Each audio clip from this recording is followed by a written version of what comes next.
एक इंडिविजुअल है जो डिफरेंट ग्रुप्स का नाम लेके NSCN KYA का भी नाम लेके और अपने आप को UTA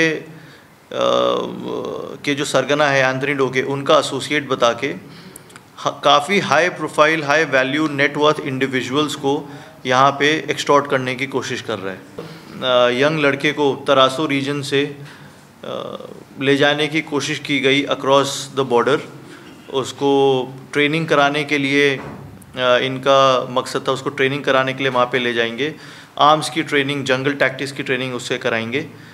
लेकिन उसको ये बताया गया कि तुम चलो और तुम्हारा एक YouTube का मैं करियर बनवाऊँगा, वहाँ जाके आपको व्लॉगिंग करवाऊँगा, आपको डिफरेंट चीज़ें पता चलेंगी, एक्सपोजर होगा, and then you will make a name for yourself. उस बच्चे को यहाँ से जब ट्रैफिक करके ले जाया जा रहा था, बेला फुसला के ले जाया जा रहा था, उसी टाइम पे हमें इनपुट आया और हमने ये जो इनकी कोशिश थी उसको विफल किया और उस बच्चे को रेस्क्यू किया। Very good afternoon to all of you. Thank you dear media friends for coming in at a very short notice. आज का जो प्रेस ब्रीफ है वो एक पूरे नेटवर्क के अगेंस्ट है जो हमारी स्टेट को और ख़ासकर कैपिटल को इम्पैक्ट कर रहा है। आप सभी ने काफ़ी अच्छे से फॉलो किया जो हमारे एक्शंस रहे हैं UTA के अगेंस्ट, उनके जो भी पॉलिसीज़ हैं, जो भी उनके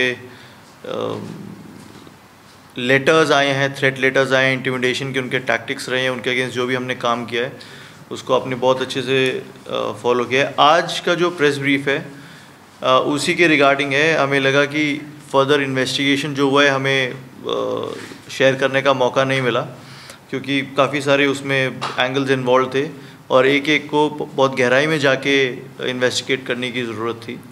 तो आज ये ब्रीफ इसलिए किया जा रहा है क्योंकि काफ़ी सिग्निफिकेंट डेवलपमेंट्स इसमें हो चुकी हैं और अब वक्त आ गया है कि उनमें से कुछ चीज़ों के बारे में बाहर बताने का।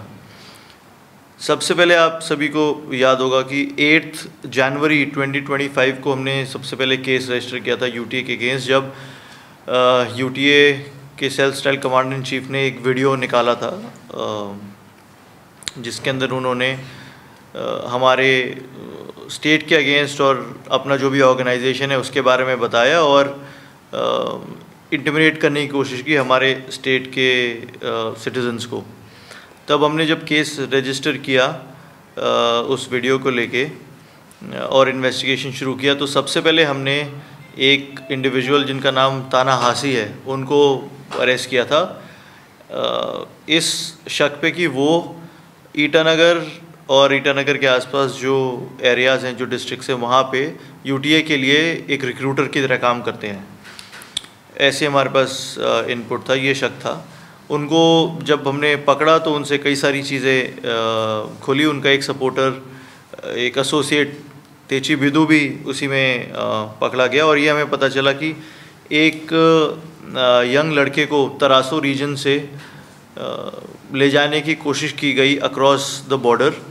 उसको ट्रेनिंग कराने के लिए इनका मकसद था, उसको ट्रेनिंग कराने के लिए वहाँ पे ले जाएंगे, आर्म्स की ट्रेनिंग, जंगल टैक्टिक्स की ट्रेनिंग उससे कराएंगे।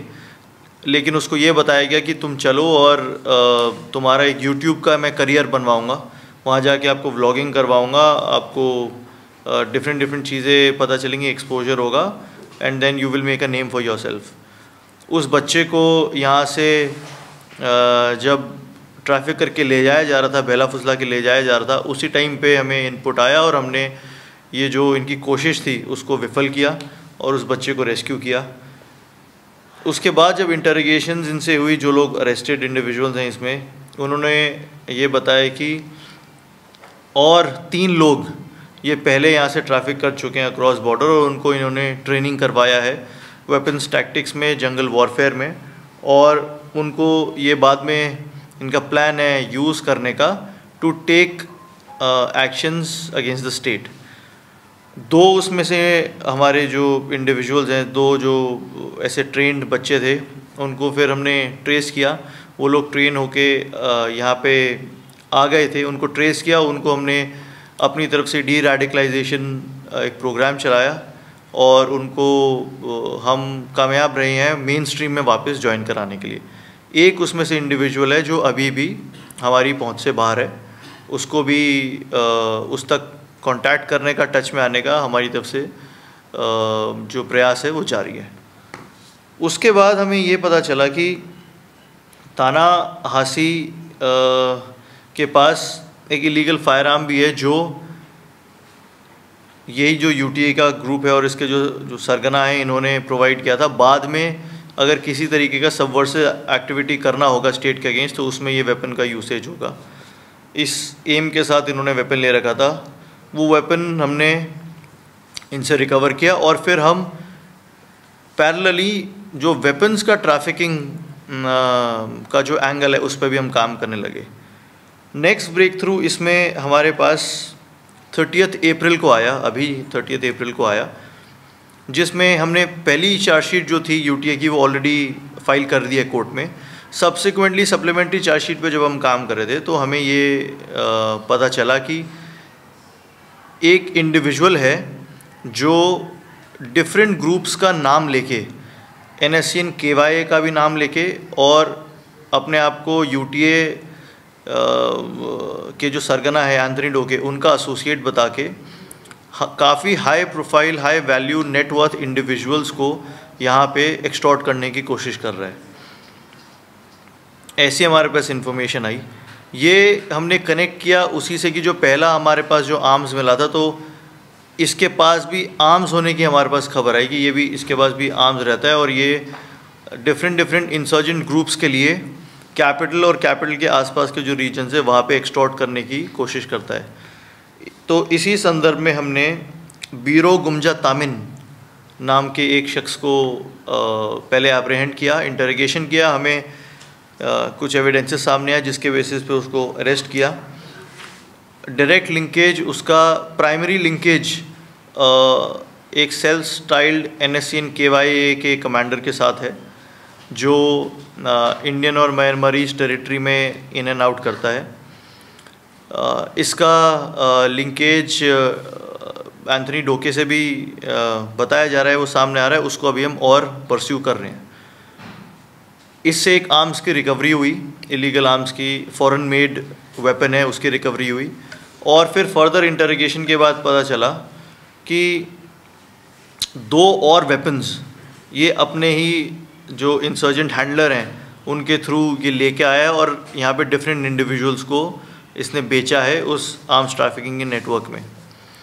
तो वो 2 आर्म्स की भी हमने रिकवरी की और एक और शख्स ताबा नुगनू करके उनको भी इस लार्जर आर्म्स ट्रैफिकिंग के एंगल में अरेस्ट किया गया।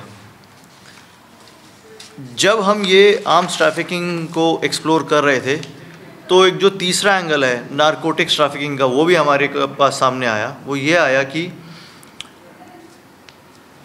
एक की इंडिविजुअल है जो इस आर्म्स ट्रैफिकिंग के पूरे सर्कल में एक कनेक्टर की तरह काम करता है कि सप्लायर्स को रिसीवर्स के साथ मिलवाता है। उसका नाम पहले भी चिंपू PS में एक केस रजिस्टर हुआ था नारकोटिक्स ट्रैफिकिंग का, जो मणिपुर बेस्ड ट्रैफिकर्स से नारकोटिक्स का सामान लेके आता है और यहाँ पे सेल करता है। उस वाले केस में भी उसकी अभी हमें तलाश जारी थी और अब आर्म्स एक्ट के जो हमने आर्म्स एक्ट और ऑर्गेनाइज्ड क्राइम का एक केस रजिस्टर किया है चिंपू PS में, जिसके अंदर ये सारा आर्म्स ट्रैफिकिंग का रिंग खुला है, उसमें भी अब एज अ कनेक्टर उसकी बात सामने आई है।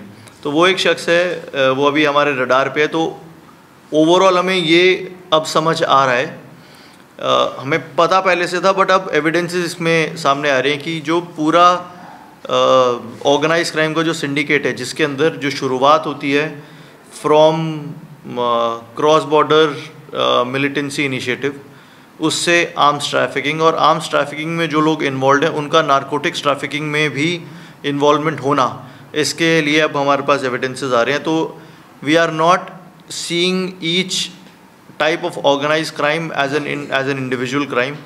अब से हमारा यही सोच है और यही मोटिव है और अब से काम हम यही करेंगे कि इन सब ऑर्गेनाइज क्राइम्स को एक साथ देखेंगे। 2 स्पेशलाइज्ड टीम्स, एक SDPO केंगो दिर्ची साहब के अंडर और एक डीवाईएसपी हेडक्वार्टर्स चमरा अरुण साहब के अंडर क्रिएट की गई हैं, जो इन सारे नेटवर्क्स को एक साथ देखेंगे और एक कॉमन कंक्लूजन पे आएंगे। इस पूरे तहकीकात में अब तक हमने 4 लोग अरेस्ट किए हैं, 4 हमारे इलीगल वेपन्स भी रिकवर्ड हैं और 4.5 लाख के आसपास कैश अमाउंट भी हमने सीज़ किया है।